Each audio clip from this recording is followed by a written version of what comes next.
I pledge allegiance to the flag of the United States of America and to the republic for which it stands, one nation, under God, indivisible, with liberty and justice for all. Clerk, please call the roll. Trustee Mojica, Here. trustee Cascarilla, Present. trustee Brewer, trustee Bowen, Here. treasurer Fiedema, Here.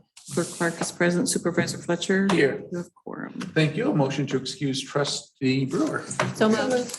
Been moved and supported. All those in favor, please say aye. Aye. All those opposed say nay. Motion carries. We have the agenda before us. Any additions or deletions? If not, a motion to approve would be in order.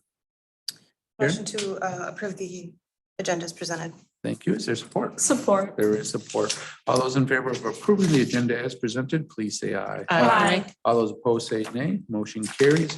We have the communication, which is an update on the water resource recovery facility. Brian, did you want to say anything about that, or is it just in the packet for information? Just in the packet for information, we will include that monthly and then probably every quarter, or if something very important, we'll have the consultant here to give a project update.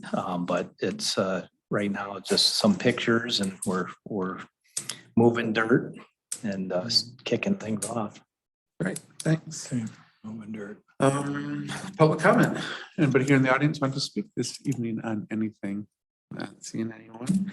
We'll continue now to the consent agenda. What's the pleasure of the board on the items on our consent agenda this evening? Andrea, Move to approve the consent agenda as presented. is there support? Support. There is support. All those, or Madam Clerk, please call the roll on approving the consent agenda this evening. Trustee Cascarilla, Yes. trustee Bowen, Yes. trustee Brewer, trustee Mojica, Yes. treasurer Fiedema. Yes. Clerk Clark is yes, supervisor Fletcher. Yes. Motion carries. Thank you, Madam Clerk. Moving now to the items of business. Number 6, introduction of a rezoning request for 6250 West Michigan Avenue in case 6-22-5, which would move it from O office to RM multiple family residential. It's the pleasure of the board on this one. Andrea. I move that the Delta Township Board introduce the Paulide request to rezone 1.09 acres at 6250 West Michigan Avenue from O office to RM multifamily residential as described in case number 6-22-5. I further move that the rezoning request be considered for final action by the Township Board at the August 8th, 2022 regular meeting. The clerk is hereby directed to publish notice of said meeting in the local newspaper as is required. Is there support? Support. There is support. Any discussion? Seeing none, all those in favor, please say aye. Aye. All those opposed say nay. Motion carries. Item number 7, Mason lot split request number LS 22-3, and the planning department recommends. What's the pleasure of the board, Matt? Beth? I move that the Delta Township Board approve the lot split described in case number LS 22-3 involving lot 72 and the Shenandoah number 3 subdivision and parcel number 040-010-200-05500. Subject to the following stipulation, the lot split shall not become effective until the new legal descriptions resulting from the lot split are recorded with the Eaton County Register of Deeds office to ensure that the resultant lot divisions are properly included in the township's property assessment records. Is there support? There is support. Any discussion?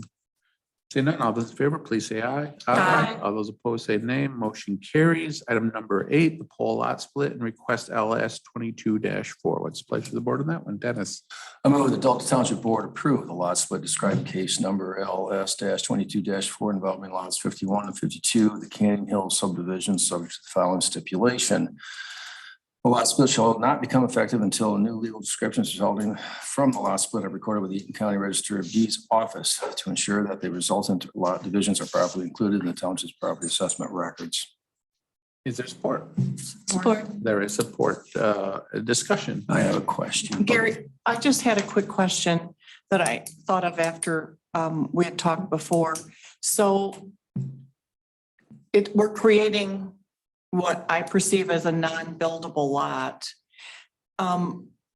Does the zoning get changed for that? No, there's no zoning change involved in Okay. that. So No, so the applicant in this case owns the adjoining lot that's in the subdivision to the south. So basically it expands his backyard. Well, he Okay, owns it anyway, gotcha. but so, yeah. Thank you. Sounds. So I know this precedes me being on the board between Canyon Trail and Sagebrush Roads. I know Mr. Pohl, worked with him with the state. There was opposition to connecting those two roads by the residents back in the day. But my question is, wouldn't it be advantageous to at least have a sidewalk that connected the neighborhoods through there in the future? Well, Mr. Pohl is desirous of donating that sagebrush right away that's been abandoned back to the township for that purpose. And so we've done some preliminary work. Ernie's been out and his people have looked at it. And so we need to get back with Brian Reed and kind of explore that a little further. So yes, Brian, we are looking at that. Okay, well, was he aware of that? You're looking at it?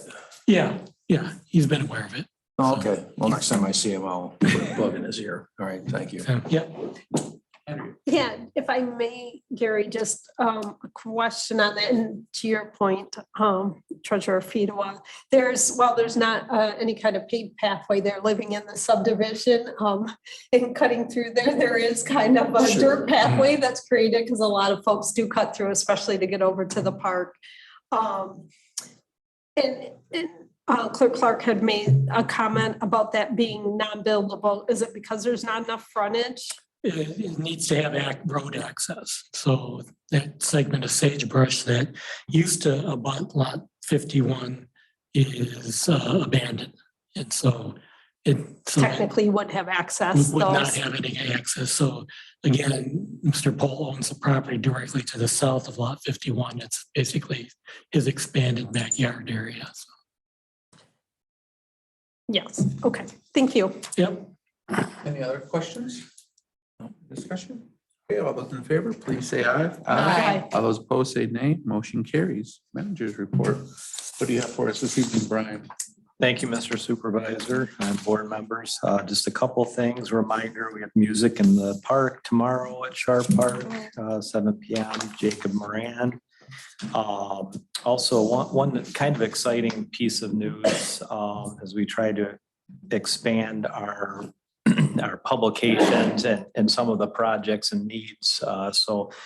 We had the township had purchased a drone, and we have our first drone operator now. You have to go through a special testing process. So Bill Compton in our utility department is our first drone operator. So that helps us especially with a lot of the utility projects we have going on for documentation and also public education and that type of thing. And we'll expand it for the parks and that type of thing. A few weeks ago, we got some good video of Mount Hope Park being kind of fully utilized with all the soccer and softball tournaments. So it's kind of nice video and pictures that we can utilize for publications and for some historical stuff.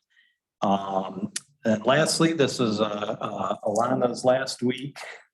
So we wish her well in her new endeavors and thank her. She came aboard at a rough time right before COVID started. So she really was very helpful in leading us through COVID. It was really our COVID contact person and headed that up for the department. A couple other good projects you had in terms of making the south entrance ADA accessible. And my favorite project, she headed up putting the sign on the revamped sign on the side of our west side of our building, which is lit at night, which I think looks very nice. So she's going to the state of Michigan and the procurement office and DTMB. So wish her well and thank her for her work here. Congratulations. Any questions for Brian? Questions? Okay, thanks, Brian. Well, we'll move down to the committee of the whole discussion this evening, and we're just going to revisit the issue that we raised at our last meeting, the discussion of funding for the construction of a police substation building and the possible ways to go about funding that. To recap, we wish to act by November for the November ballot. We must take action by August 16th. We have 2 meetings before August 16th, with the last one being the day before. So that would be a little tight there to approve it at the last meeting before it. The other option would be to not move forward at this time. I don't think I heard anybody kind of raising that thought process last time, that now is not really the time to move forward. So if we did want to do it, we need to move forward. And then the question becomes, do we just do a bond proposal to fund the construction of the building itself? Or do we ask for a broader public safety millage that would raise additional funds to help pay for the sheriff's contract in addition to build the building? So that's kind of what was laid out before us. I know there was some requests for additional information that breaks down Meridian and Delhi Township's millages. And I know that was included in our packet there. Courtney, did you want to talk about that at all? No, that was, like you said, included in the packet. It was interesting. Thankfully, they have very good budget documents that had all that information readily available. It was interesting. And Meridian has, I think it's 10 different voted millages. I didn't realize that. And then Delhi, one interesting thing about Delhi's was they were all voted in the same election in 2018. So 2 of them are out in 22 and 2 of them were for 8 years. So. Great. No, And then we pulled some costs of some surrounding departments just for some comparison. Then we had Brian passed out. It's an email from Fonda, who is still suffering from COVID. So that's why she's not here, to let the public know why she's not available. But she wanted to let folks know that she supports going with food mills to be placed on the November ballot. So that's where the discussion stands. So we can open things up for discussion among the board, or if folks have questions for Courtney or Brian, certainly can ask questions. So for that, I did have one additional thing. Treasurer Fido had asked Right. about Headley rollback calculation. Yeah. So- Okay. As a matter of background, I was curious as to why Meridian had less than their full 5 allocated mills, and Brian had said that they had been headed into the, or bumped into the heady rollback, excuse me. And I thought it would be good information for the board to know why. We haven't had that happen to us yet. Hopefully we won't, but Yeah, we're getting closer. So Ted and I put this together today. So is his words at the top. So the Headley, well, you can see it's in the middle of the formula, right? So it's taxable value minus your losses times the rate of inflation multiplier. And then your bottom part of the equation is the current taxable value minus the additions. So basically what has happened in Delta, and you can see that this year when we did that calculation for the township, the millage reduction fraction was 1.0107. So definitely inching closer to 1. And what you need is for that to stay above 1. As soon as it dips below 1, then that's when you have your rollback. So you can see we're close. Thank goodness for 4 decimal places. But you can see the other Eaton County communities at the bottom, most had a reduction this year. Us and well, the county as a whole did not, but you can see every other county just in this limited sample set did have a rollback. And when you see the 0.9, that doesn't mean the millage is reduced by 0.9. It means you would take your current millage, if it was 5, multiply it by that, and that's your new millage. And that's what it is forever. It can never go back up. So if it was 5, you multiply it out. If it becomes 4.9555, like in this example, then that's where you start the next year. And that's where it keeps compounding. Why hasn't Delta rolled back? Personal property losses because of depreciation. We have, so Meridian is more of a bedroom community. They don't have the industrial and commercial personal property tax base that we have.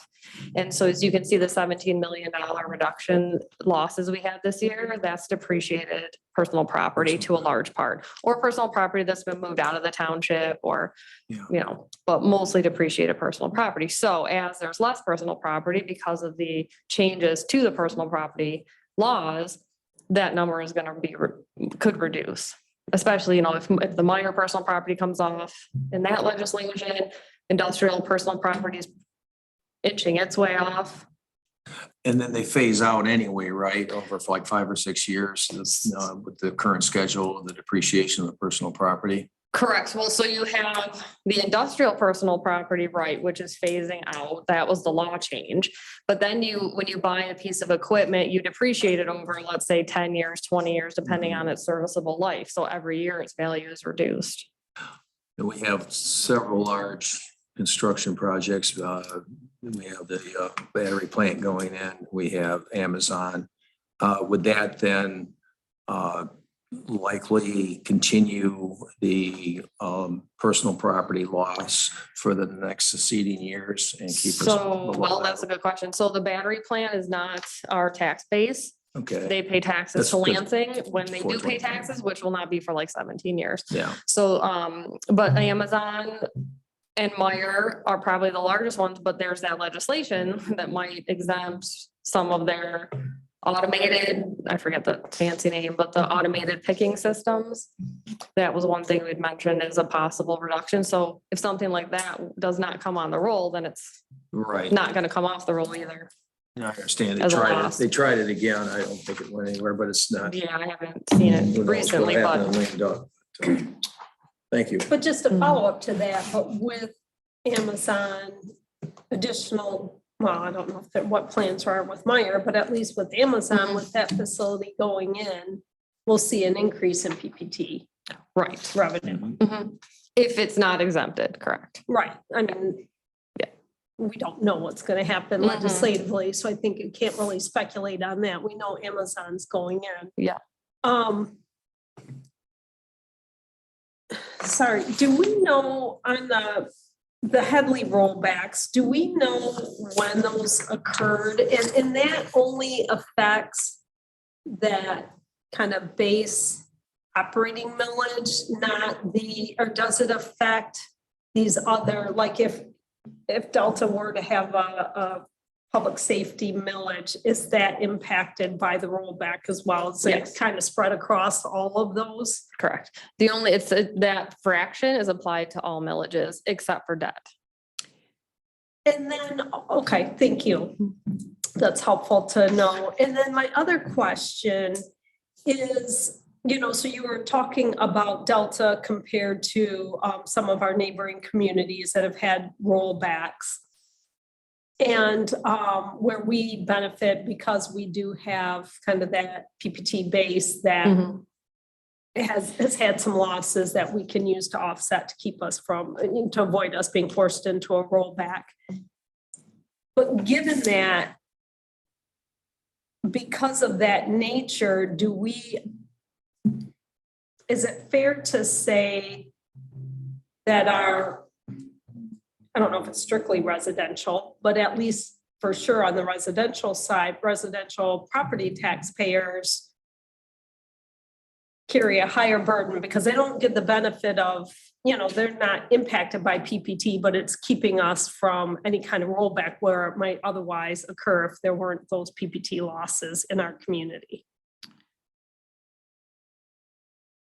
And maybe I'm misunderstanding that, but I just trying to, or maybe this is a better way to frame it. In those communities that have the rollback, those residential property taxpayers have seen a reduction of what their taxes would have been otherwise. Right. Where and our that's- residents have not because we had the benefit of PPT losses.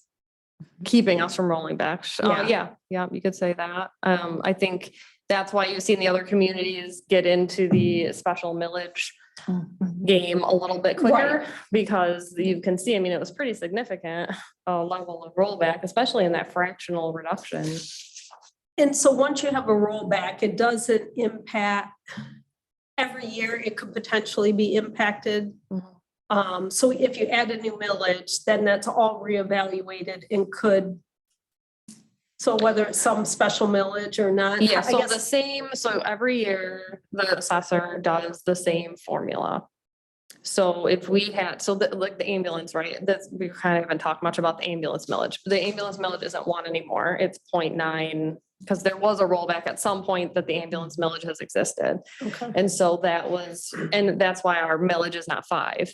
it's 4.9, so, so it has been rolled back. And so it affected both at the same time by the same millage reduction fraction. So you would multiply them both by that fraction to get the new number.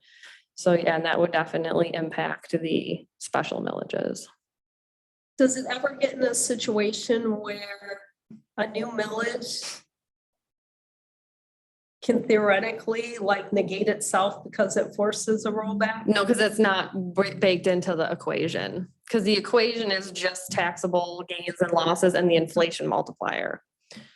So what's going to be an issue is the inflation multiplier right now it's 3.3. If next year it's 5, that's going to have an impact too, because that's, and all of the uncappings we're seeing right now are at high levels because of the high market. Property values. Yeah. So I think that's why the residential community is, they have that, because if you don't have the losses to offset it and you don't have as many additions either, because they don't have as much new growth, then those uncappings become very detrimental to your millage rate. So Thank you. It's an interesting formula because it can go down, but it can never go back up. And Right. that seems kind of mean. Thank you. For Meridian Township and Delhi, I mean, excuse me, I know you've got the years that they passed and that sort of thing. Did you get any sense of the percentages that these passed at? Were these squeaking by? Were these very well supported by the voters?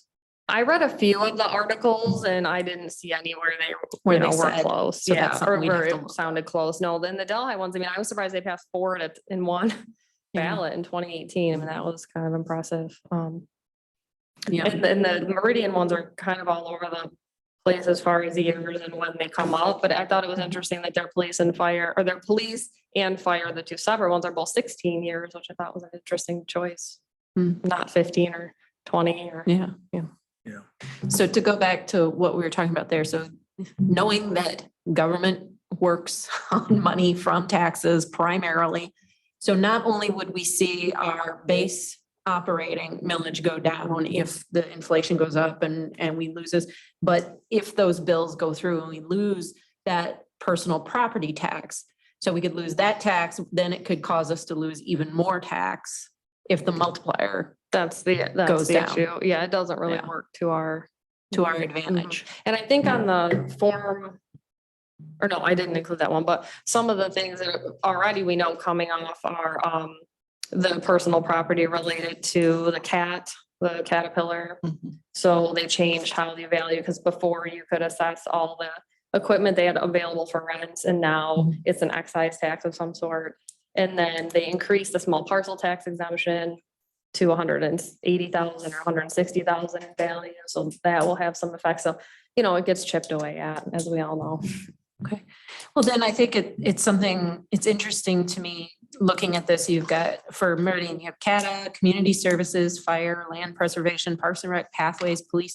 It's almost like they decided to just put everything on a line item and ask the voters, is this something that's important to you? Instead of just pulling it out of the general fund and knowing that we're paying those things through the general fund, that it's almost more putting it in front of the voters so that they understand more clearly where their money is going and what they're paying for each. So I wonder if that's kind of going to be the new model, rather than just put it all in the pot and we just pay it out over these different things. But I would like to say that in our question, I am still in favor of doing 2 separate asks, one for the building and one for the operating. I just respectfully disagree with that, because you could get one passed and one not. And then what do? We need both of them. So why not just be honest that we need both of them? The language in the ballot would clearly say what it is used for, and we're bound by law to use it that way. I don't support separating them. When we renew the millage, we can, and if the building is paid for, we can drop the millage down in the renewal. But that's my concern, that it wouldn't get dropped down. Well, I guess whoever's at the table has a responsibility to look at that. Would that be the voter's choice? just based on, I'd like to add comment, based on what was shared. I will just say personally, obviously very supportive of our law enforcement. And, we've had a lot of discussion and a lot of planning around the building, and those conversations started early, and there was a lot of work, education we did. We went on site, we visited, we walked through our substation, there was a facility study. We had, a professional evaluation of the deficiencies, and there are many there, and understand that. I will just be very honest. When this was put on the agenda, not at all surprised, but it was the first time I was aware there was a consideration or plans for an operating millage for public safety as well. And I really believe there should have been more of a conversation, and now we're up against the gun. We need to make a decision to make the election, the ballot this year.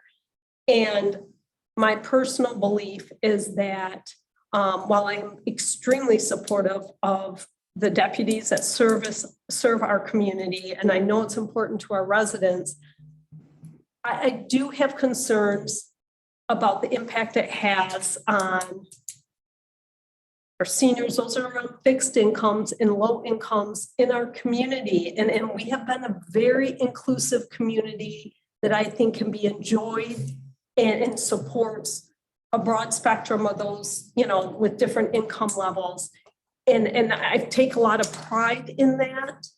And I know, you can look at the numbers and it's only this much a year, and you break that down into a month or by the week. And it's easy to say who couldn't afford that? But we're dealing with record historic inflation, with gas and food prices. We have, our new wastewater facility that's going to impact rates that are going to impact our residents.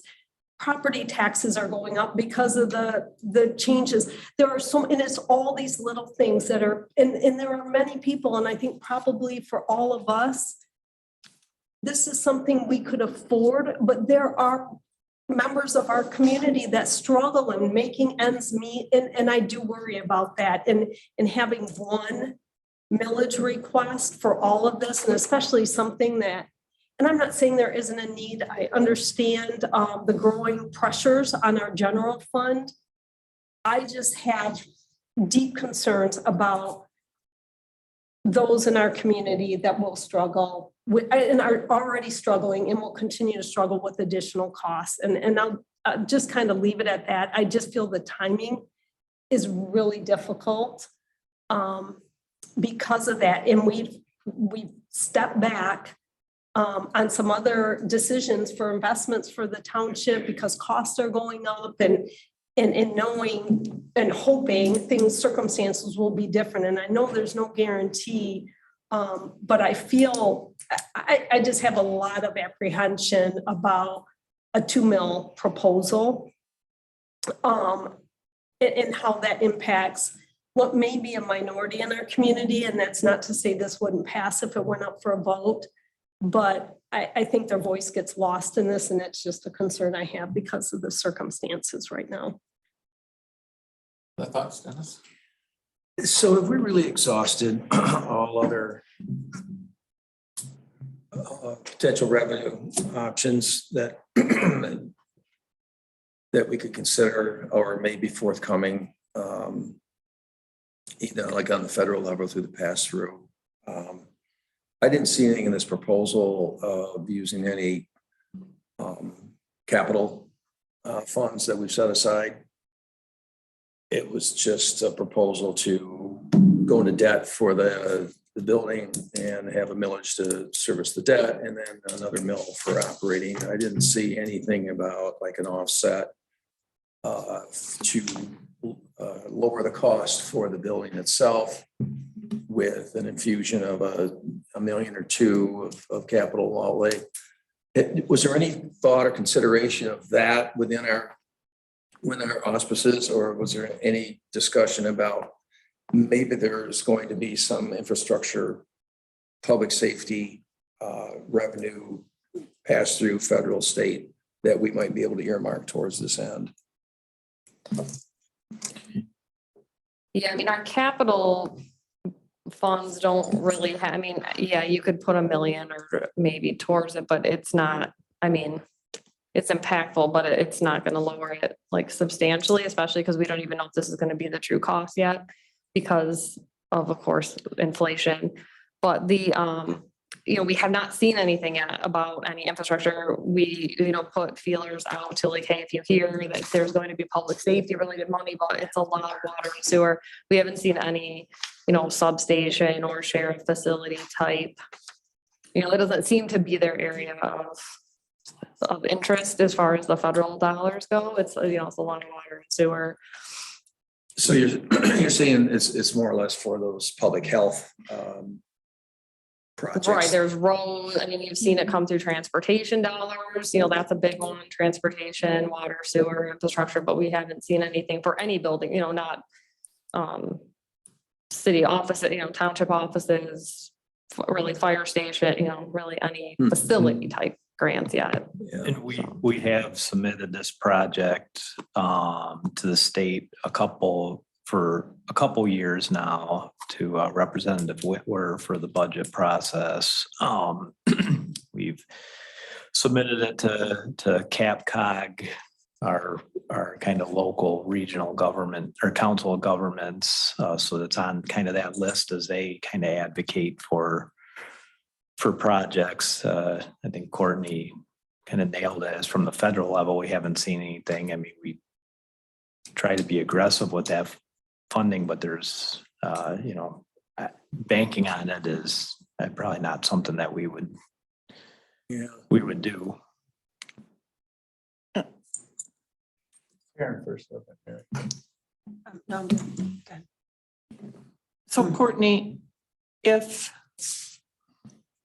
something came in the future, let's say 3 years from now, that there was some federal program, could we not still apply? And then we don't have to levy the same millage rate every year for the, let's say 10 years do we? No, so you would set a cap.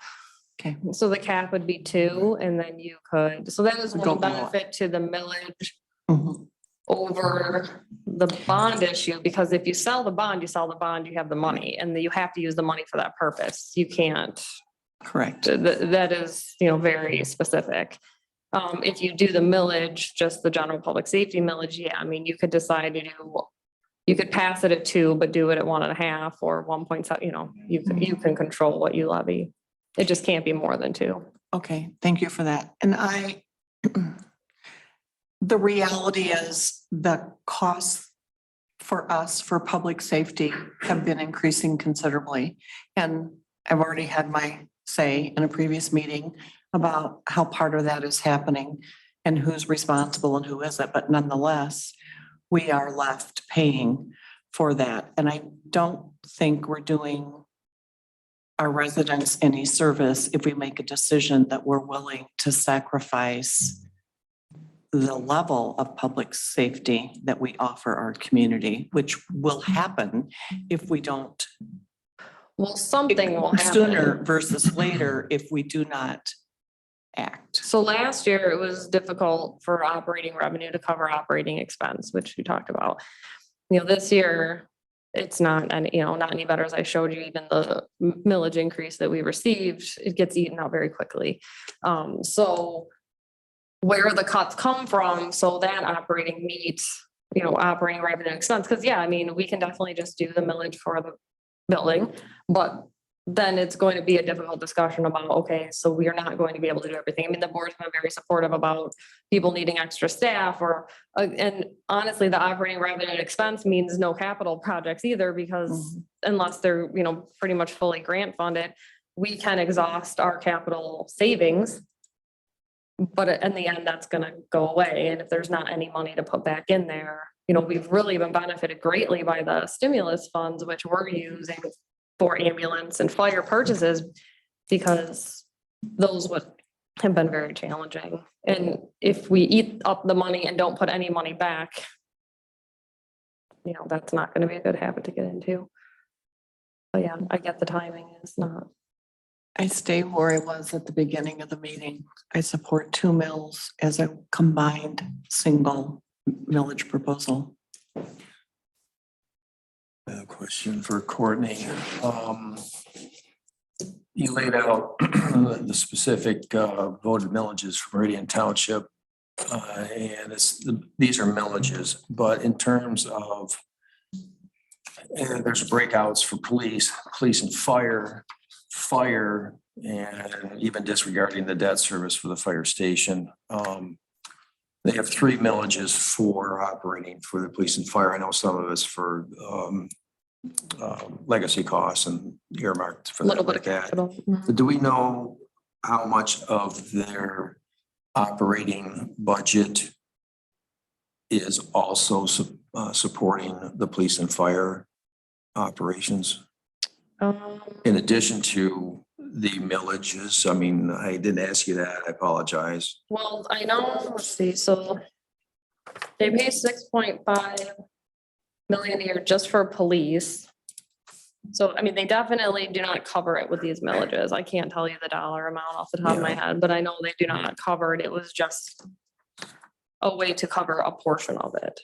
So it's still mostly funded by the general fund, I would say. The 1.7 mil increase, they said that a big chunk of that's devoted directly to unfunded liability payment of a very large number per year, because they're paying their unfunded liabilities as if it had a 5.75% rate of return, as opposed to MERS's official one. So they're making pretty substantial extra payments into their MERS. Right. And that helps alleviate the burden on the general fund for those same costs. And It will in the future for sure. Right. And I know it's easy for people to understand. I think Manager Reed has a legitimate concern of earmarking anything, a proposal for debt service, because that could be a double-edged sword. That could tie us into that specifically, and it might prove difficult to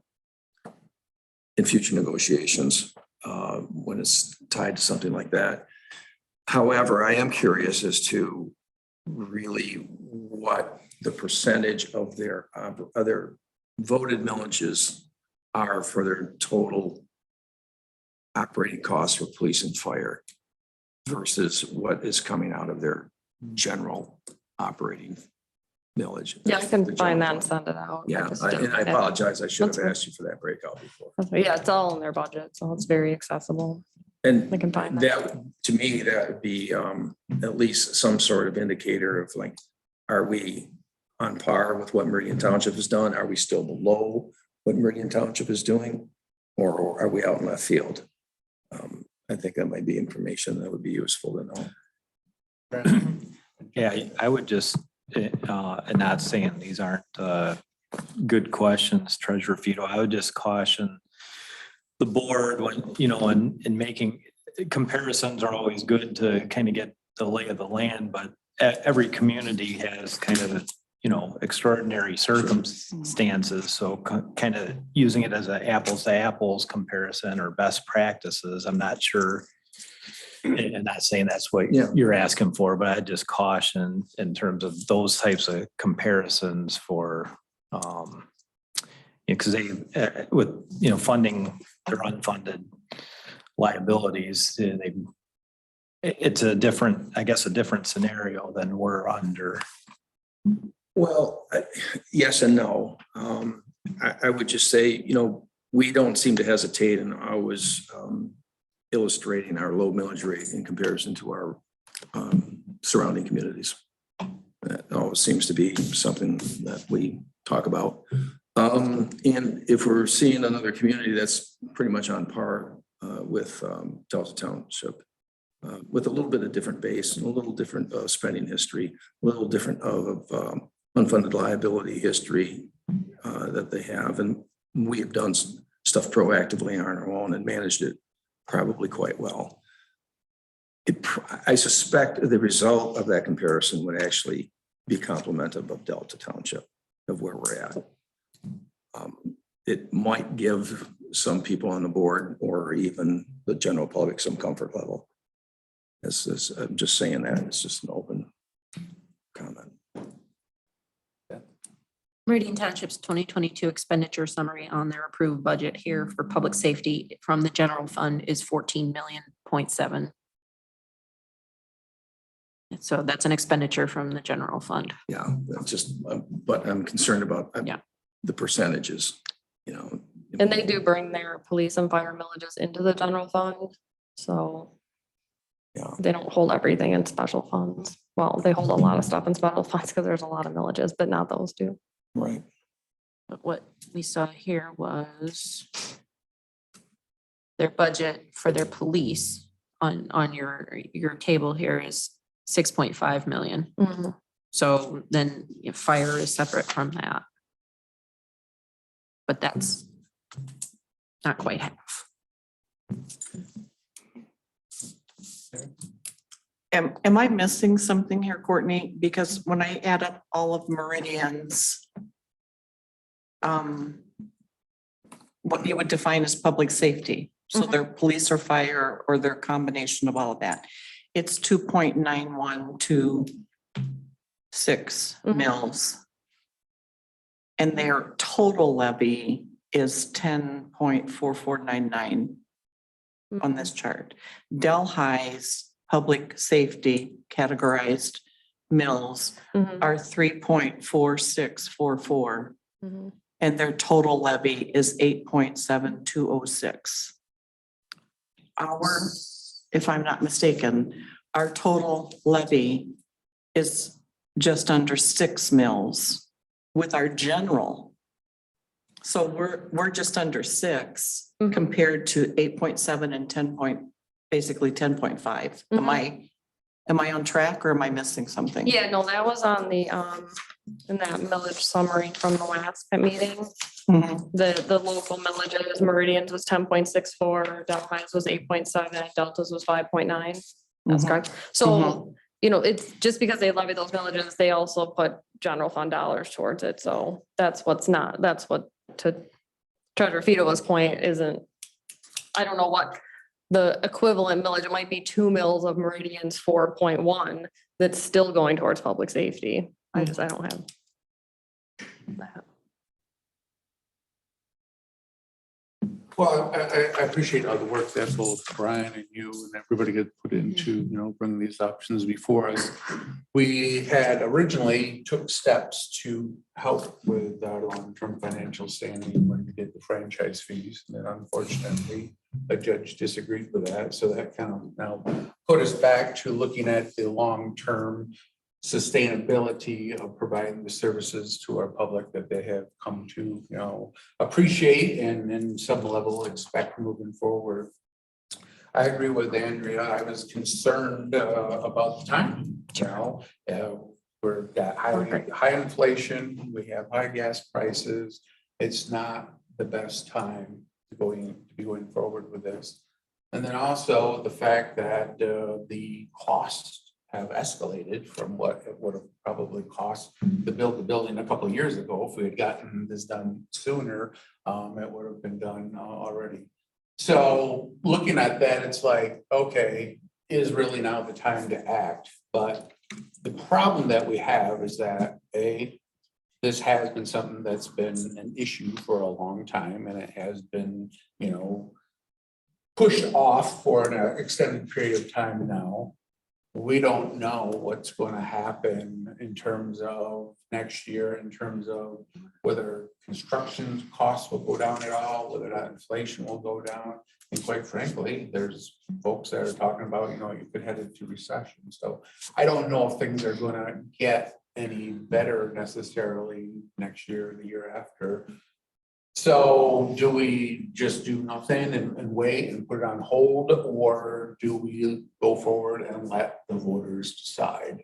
And I think that that's ultimately the best option to do, put it before the voters, let them make the decision on whether or not they think they can afford it or not. And if they can't, they'll vote it down. And if they think they can, then they'll approve it, or whether or not they think it's something that they're willing to spend additional money for. Now, the question of should we do just the bare minimum to pay for the building or to ask for it more? I would say, once again, put it on the ballot, put it to the voters and let them, vote on it. If we just went with the bare bones to pay for the building, we get a new building, but then, we could potentially be running into problems of being unable to, pay for everything we're currently paying out of the general fund. And then if you go at that point to the voters, they'll say, well, geez, you spent all this money on a nice fancy building and now we can't afford the tops to put inside the nice building. So I think doing one now and then having to come back later and asking for more money, I think will not be something that will be beneficial. As far as splitting them up now and putting both together, I don't like that either, because I think that presents the voters kind of choose, kind of like a either or. What if they choose not to do the building? So they will have spoken loudly, they don't want a new building, so we're stuck with a building that we're gonna start having to put more and more general fund dollars in it. And then the other money we couldn't put into the building because the public just said they didn't want the money to go into the building. So I think that creates a bad situation. So once again, let people decide, put it on the ballot, educate them on what's involved, what's entailed, what they're paying for, and what it's gonna be, and then let them decide. And if they decide that they can't afford it right now, they're gonna sit down and try to come up with a plan B after that. But if they decide they do want to go forward with it, then we can get moving in the 2023 construction season and finally get the building done. And we will have put in place something that will help lessen the pressure on our general fund budget for a while. That will help us continue to provide the level of services that the public expects to receive. So at the end of the day, that's the good thing about proposals, I guess. The public's going to decide. If they don't want it, they'll vote no. So I would support moving forward now and putting it on the ballot. And that is one difference between this and the franchise fee. The franchise fee was not something people voted on. I have throw a monkey wrench in this. You mentioned the franchise fee, and correct me if I'm wrong, Brian, but our consent agreement, we agreed that if we wanted ever to be able to institute a franchise free, we'd have to renew our authorization with the public with another vote. Am I understanding that correctly? So that was not in, the judgment or settlement. That was a legal advice that to make it, because of the legal arguments that would make it. Because it had expired. The previous one that expired. Correct. And in the ruling, that was a ruling that our previous 30-year had been voted on and included franchise fees. And this renewal was not specifically voted on. It was a legal ruling. So In order to not face the Headley ruling that Judge Mauer applied, it would need a vote of the people. So we do not have a good legal standing to, should we have an opportunity in the future, hopefully sooner rather than later, if ever, to enter into a franchise agreement with the Board of Water and Light at this point in time, unless we go before and get approval for a vote of the voters, approval to authorize the township to enter into a franchise fee agreement. Correct. So my question before the board is,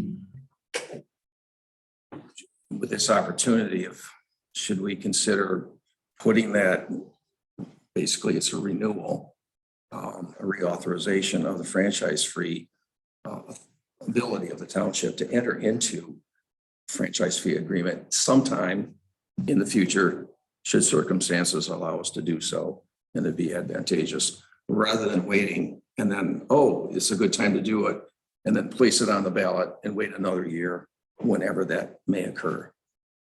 As long as we're talking about putting something on the ballot, it doesn't require any money.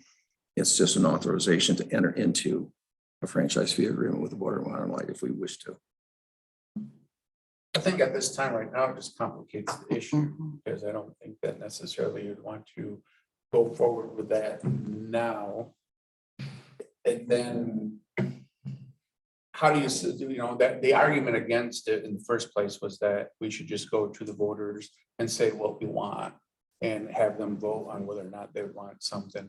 So if we're gonna go and put the franchise fee on the ballot now instead of a direct millage, and then we have to explain to the voters, we want you to approve this so we can negotiate a franchise fee that half of you will pay that could potentially fund public safety, I think it becomes way too convoluted, to be honest. I think you'd be better off going with a straightforward, here's a millage for public safety, here's exactly what it's gonna be used for. It's gonna fund a new building that provides them with what they need, and it's gonna go towards being part of the contract that we have with the East County Sheriff's Department.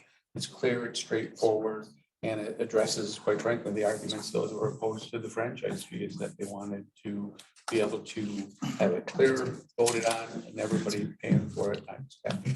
Would the franchise fee affect all residents equally? No, not at all. Only those who live in the border, right? If you live in the Okay. consumer's energy, you'll pay zero. So you, And it's a percentage, so it's. and it's a percentage of your bill. Mhm. So if you use more energy, you pay more. Okay.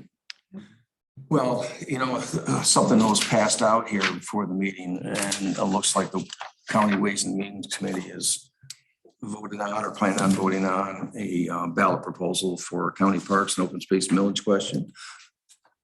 We don't know if that's been adopted yet and passed by the county The commission. 20th, it's on their Yeah, has agenda the for the date of the 20th. I'm sorry, what? It's on their agenda for the It's 20th. on their agenda, okay. So if they elect to do that, there will be another millage proposal for the voters of Delta Township, Mhm. along with ours. So if you want to add more confusion, and there's how many other ballot issues? that they- From the state, Yeah, every election, every Four. November election has 3 to 5.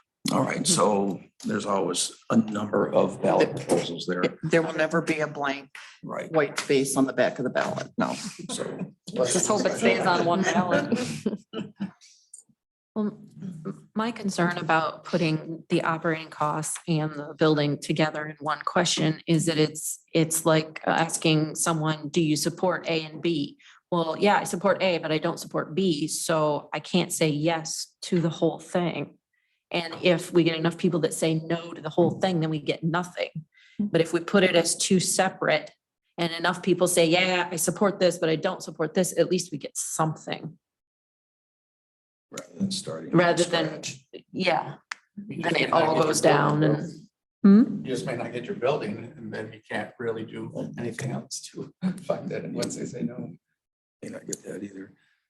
Well, or you go back the next year and ask again, and like you said, do education and messaging and say, this money's been great for our police officers and, we have the staffing and the services, but now we need the facilities.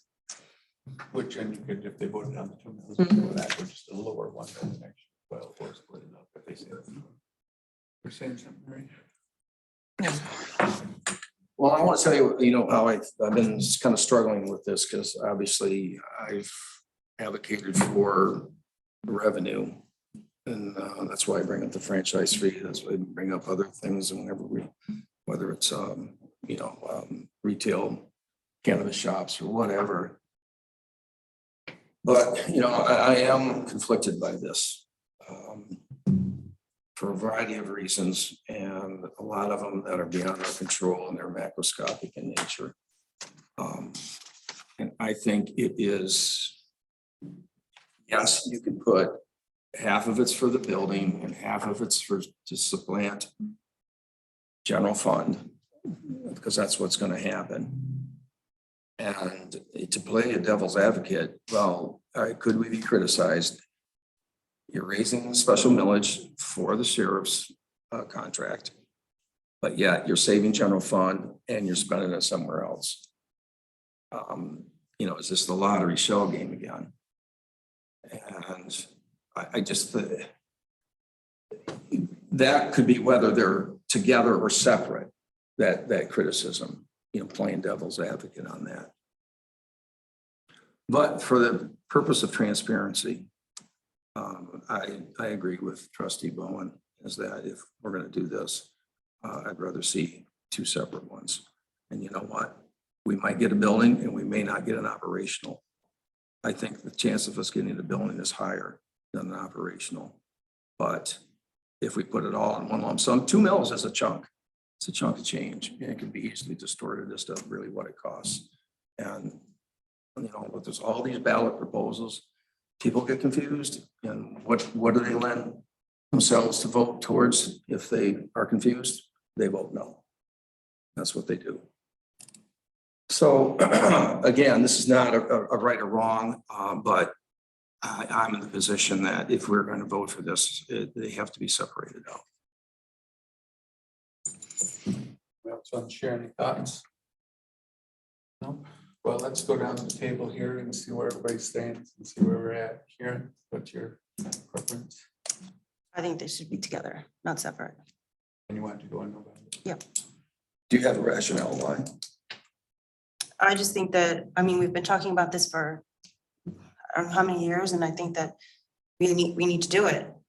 We've been saying we're going to, and we just haven't. And I get that we're in the middle of high prices and et cetera, and gas prices, but if we don't do it now, then when? Are we gonna wait another year, then another year, then we do another study and then do another year?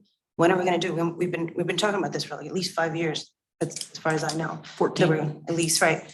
So we just need it. So if it's here now and we're talking about it, then we should just go ahead. We should move forward and just do it. And we should do it together, because that is the way that we've looked at the study. That's the way we've been looking at it for all these years, and we should just move on it together. Mary, I know you said your position, but for now, do you want to state what your position is? 1 millage, November. And it's been 14 years we've been Okay, doing sorry. this. Yeah. I haven't actively discussed. Well, Just You want to because- review the But- minutes? No, and I just stated, you know, it's definitely, I think, you know, put it in and let the voters decide. There's obviously going to be people who are opposed to it. There's obviously people, I think, Dennis, who will raise the argument you raise. And, you know, that's the right to raise it. And, you know, by having it on the ballot, the voters will decide what they want, and what they don't want. If they don't want it, we can then go back and look at Plan B and see what needs to be done. But at some point, they need a building. We've got a study that says it's obsolete, and we're going to just keep dumping more money into it to maintain it. And it doesn't make sense to, you know, keep dumping money in a building that's not only functionally obsolete, but also you're dumping money into a bad building. Dumping it in. So something should be done. I wish the economy had not changed the ways that it happened. I wish Corona had never come along that wreaked havoc with everything, but it's the world that we're dealing with now. So do we just take it down the road, or do we let the voters decide and then go forward with whatever decision they make, and make whatever decision they have to after that? But give them the options presented out there to both build a building and to take care of some of the longer term financial pressures. And if now's not the time, then we'll come up with something else. I stated my position. Well, I've shared my concerns. I appreciate the comments about the 14 years. I don't think there's been 14 years of discussion about operating millages for police and fire. And I do believe that's been a more immediate conversation. And I'm much more comfortable. I don't think I could support a single millage. I do feel strongly about giving our residents the opportunity to vote and prioritize, because there's significant, it's 2 mills. That's a significant increase, a significant impact on our residents. And I want them the ability to make that choice about that. I think it's important. So you're saying do it but separate? Or no? Yeah, I cannot, I can't. So you're saying just one mill for the building? That's my preference. Okay. It's a vote to the people. I just feel strongly that 2 mil single proposal is not fair, a fair offering to our residents that they need more of a choice, given the circumstances. And Beth, did you want to stay? Yeah, I would prefer that if we do go this November, that they be separate, but I disagree that asking for one now and asking for one later would not get us either one. I think that that would be a good way to go. Ask for the building now, and in a year or 2 years, say, okay, now we need to come back for operating. I mean, what we've seen in other townships is that they've been able to get multiple millages passed. If you can demonstrate need, that, people will respond to that. So that is my opinion. If we're gonna go November this year, I still support putting them on there separately, especially since there's gonna be another one from the county. Good thing. And just for the record, and is Fonda on the Zoom? Fonda Brewer did send an email that was shared with the board. So I just wanted to say, make sure that that gets put into the discussion. Since she is not able to be here, that she would like it to be known that she is in support of the public safety millage proposal for 2 mills to be placed on the November 2022 ballot. I believe seeking support to build our new police station and support operations as outlined in the supporting memo will serve the safety needs of our residents. So I just wanted to put that out there. Well, it looks like, so we can keep things moving forward and not just discuss it. Let's bring back at next meeting, which would be not the first week in August, it'll be the second week, since because of the primary, we're not meeting that first week. Bring back basically motions for the, I guess we had 3 different positions out late tonight. We'll have motions there for 3 different positions, and we'll see if any of them gets 4 votes. The language will be what you have, so Right. just modified slightly with the different villages, so Mhm. at least you have that. Sounds good. Again, So thank you. just for clarity, so we're bringing back 2 mills combined. We're bringing back Separate. 2 separating mills, and we're bringing back a building only mill, Mhm. So basically, 1 mill. all the Yeah. options that we've been discussing, it's just, we'll have it for potential action if there's votes for it. So we'll have it as an action item with 3 different options to decide from. Then we'll see where the votes are, where the support is. So again, thanks for all the time and energy and to pull it And together. I can email them Meridian Township info if that's okay, since there's a gap between meetings. Yeah. Thanks, Courtney. Thank you. Any final comments here from the board on anything? Any final public comment? Well, seeing none and seeing no further business before us, we are adjourned.